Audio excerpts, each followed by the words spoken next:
उन्हीं के लीडरशिप के अंतर्गत जो है। मैं 2 दिन से ये देख रहा हूं कि ज्यादातर पत्रकार बंधु जो हैं वो ये कहने में लगे हुए हैं कि कमलनाथ को और गहलोत को कैसे कांग्रेस पार्टी टॉलरेट कर रही है, उनको तो तुरंत निकाल के बाहर करना चाहिए, सेंट्रल लीडरशिप की बात को नहीं मानते हैं। अरे भाई, सेंट्रल लीडरशिप की बात को कैसे मानेगा? आपने सही कहा कि जब डिलीवर नहीं कर रहे हैं, राहुल गांधी स्वयं अपना चुनाव हार रहे हैं और लगातार 15-20 चुनाव में राहुल गांधी फेल हो गए हैं।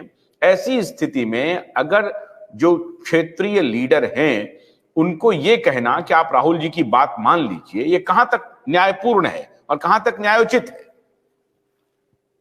मानता हूं, उसी कारण वही मैं समझाने की कोशिश कर रहा हूं। कारण देखिए, टेक्निकली कर्नाटक भी राहुल गांधी के कारण थोड़े कांग्रेस जीता था, वो तो बेसिकली कर्नाटक के स्टेट लीडरशिप के कारण वहां जीता।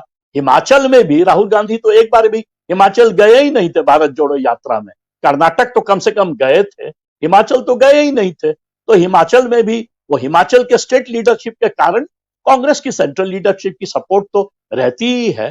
तो पर इसमें बीजेपी में क्या है कि मोदी जी जो है, एक तो वो कहेंगे एक तरह से प्रधानमंत्री हैं प्लस कंट्री के नंबर 1 सेफोलॉजिस्ट है ना, वो चुनाव विशेषज्ञ हैं मोदी जी। उनके जो सेकंड मैन है अमित शाह, वो भी चुनाव विशेषज्ञ हैं।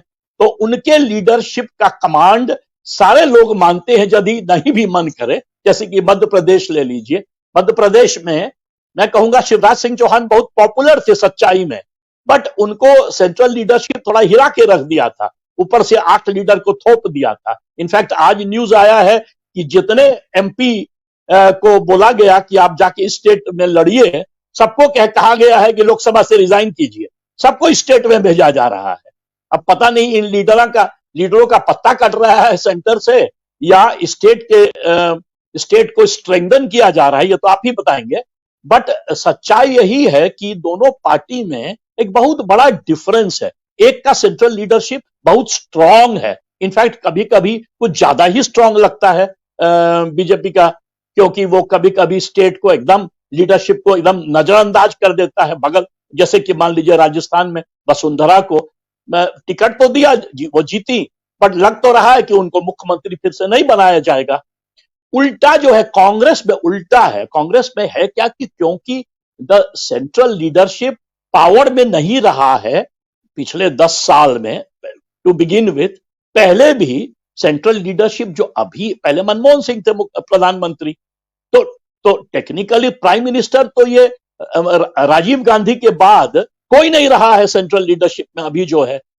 तो उस कारण जो है स्टेट लीडर्स अपने बूते पर जीतते हैं या हारते हैं और वो सेंट्रल कमांड का बात नहीं मानते हैं। तो खैर, आपका जो ओरिजिनल क्वेश्चन था कि इंडिया अलायंस अभी कारण जो भी सब दे कि हम बीमार हैं या हमको चिट्ठी नहीं मिला, पर लग रहा है 2 कारण बस। एक, सारे डिसअपॉइंटेड हैं, सारे इनफैक्ट शॉक्ड हैं बहुत लोग कि भाई तीनों स्टेट कांग्रेस हार गया, एक भी नहीं जीता। 2 में पावर में था वो भी हार गया, एक में ऑपोजिशन में था वो भी हार गया मध्य प्रदेश में, खाली तेलंगाना जीता है।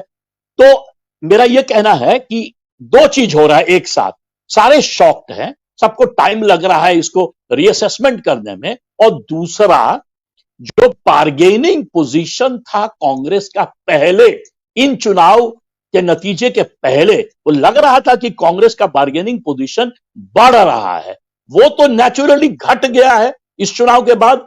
अब जो है सीट वितरण जो होगा, उसका जो फॉर्मूला होगा वो बिल्कुल बदल जाएगा। उसमें मेरे अनुसार जो पावर में है, जैसे कि ममता बनर्जी, जैसे कि स्टालिन, जैसे कि नीतीश कुमार, जो भी और भी, जो मान लीजिए झारखंड के चीफ मिनिस्टर हेमंत सोरेन, उनका जो है मेरे अनुसार पलड़ा भारी हो जाएगा। उनके स्टेट के भीतर के फाइनल सीट डिस्ट्रीब्यूशन में कांग्रेस का घट जाएगा। नेचुरल, आप सक्सीड नहीं करेंगे, आपका अपना ही पार्टी बात नहीं मान रहा है, तो नेचुरली आपके अलायंस पार्टनर भी वीकन हो जाएंगे। महाराष्ट्र में फॉर एग्जांपल, भोलानाथ का ब्रश कटर एक बैटरी चालित मशीन है जिसका चार्जिंग समय 3.5 घंटे है। यह 6 से 8 घंटे के प्रभावशाली संचालन समय का दावा करता है।